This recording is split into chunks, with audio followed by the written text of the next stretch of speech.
अच्छा, महाभारत में सबसे दर्दनाक मृत्यु किसकी थी? आपको पता है किसकी थी सबसे दर्दनाक मृत्यु महाभारत के युद्ध में? किसकी थी? किसकी थी सबसे दर्दनाक मृत्यु? फटाक से मुझे बताओ, जल्दी बताओ, बोलो मेरी माँ, किसकी बड़ी गलती थी? चलो बताओ, आप बताओ किसकी थी?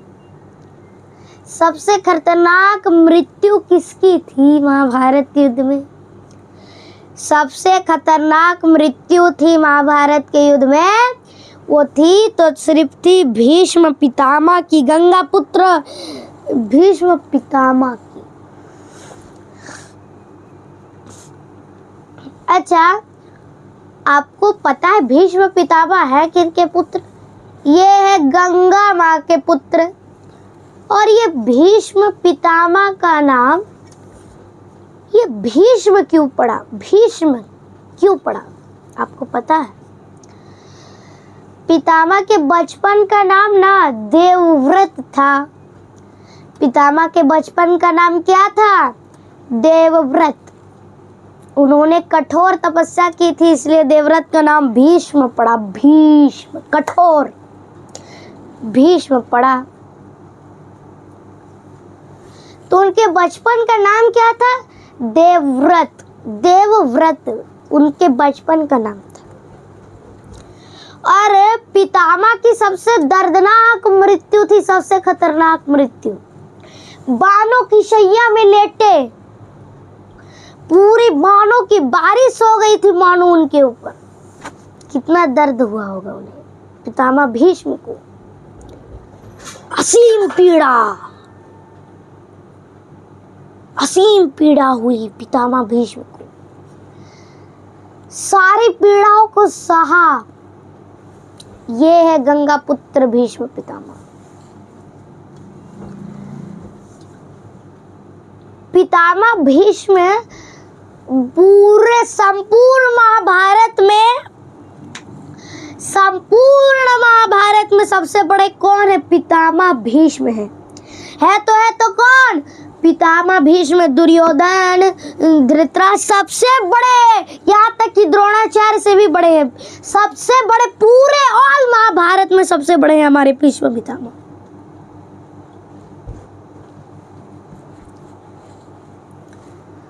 भीष्म पितामह सबसे बड़े हैं,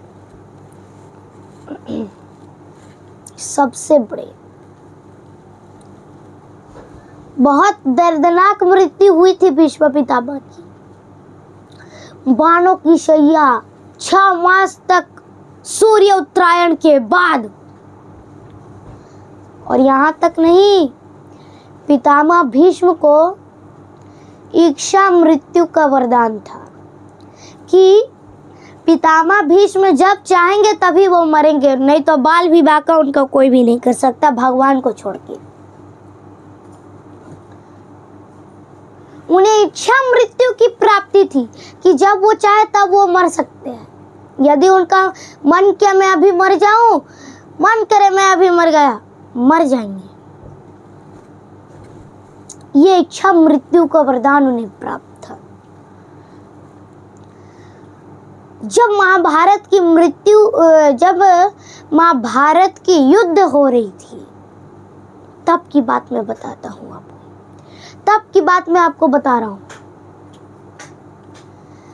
जब महाभारत का युद्ध हो रहा था, महाभारत का युद्ध हो रहा था, तो फिर हम क्या ही बताएं। जब महाभारत का युद्ध हो रहा था तो सबसे बड़े थे भीष्म पितामह, सबसे बड़े। महाभारत का जब युद्ध हो रहा था तो भीष्म पितामह ने अर्जुन के ऊपर पूरी बाण छोड़ दी, बाणों की वर्षा। अब देखा प्रभु श्री कृष्ण ने कि अरे पितामह भीष्म मेरे अर्जुन, मेरे प्रिय अर्जुन के ऊपर प्रहार कर दिए बाणों की वर्षा, तो तुरंत उस रथ का पहिया लेकर के प्रभु उस रथ के पहिया को सुदर्शन बना करके मारने दौड़ उठे। अब भीष्म पितामह करे, आइए प्रभु, आप ही के हाथ से मैं मरूंगा तो मैं स्वर्ग को प्राप्ति हो जाऊंगा, मैं वैकुंठ चल जाऊंगा। अच्छा, पितामह भीष्म ना ऐसे वैसे मामूली ना समझना, पितामह भीष्म को बहुत बलवान थे। वो चाहे ना तो एक ही बाण में पूरे हस्तिनापुर, पूरे महाभारत के जितने लोग हैं सबको उड़ा सकते हैं। एक ही बाण में पूरे कौरवों को नष्ट कर सकते हैं पितामह भीष्म, उतनी शक्ति है। तब पर भी पितामह भीष्म ने कुछ नहीं बोला, सिर्फ चुप्पी साधे बैठे, सिर्फ चुप्पी साधे हुए।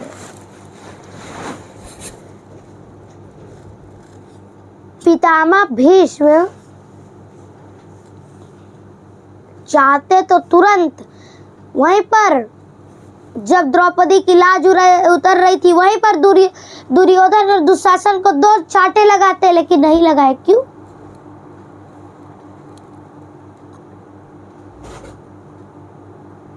ये गलती थी पितामह भीष्म की।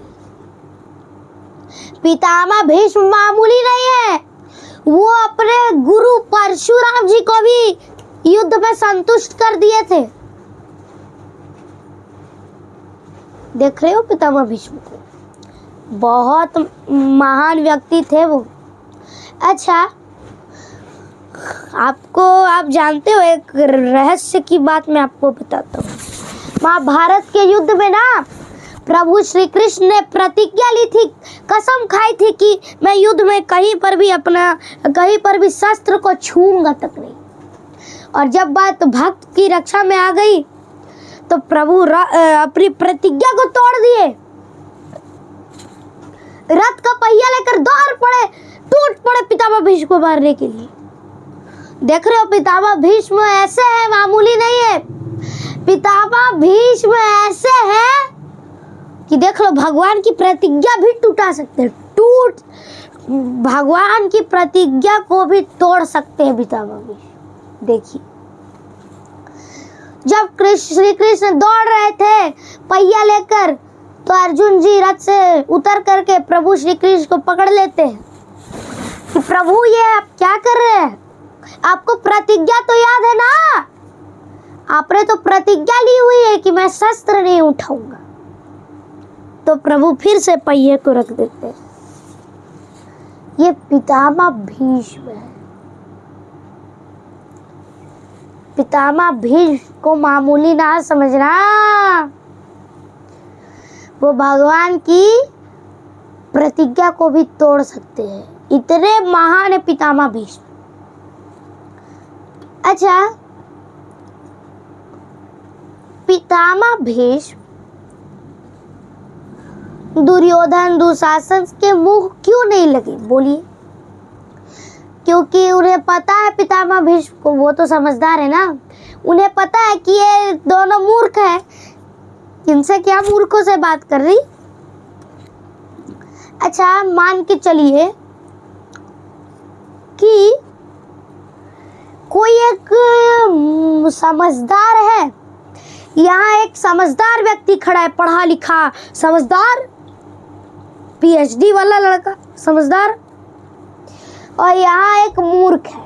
ये समझदार, ये मूर्ख, ये समझदार और ये मूर्ख। अब समझदार के घर में, परिवार में कोई भी, देखिए ये समझदार था और ये मूर्ख था ना, तो समझदार के परिवार में, वंश में कोई मर गया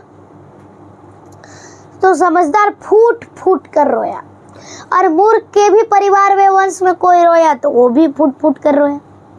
देखो, समझदार का काम क्या है? कोई भी मरे तो रोना नहीं।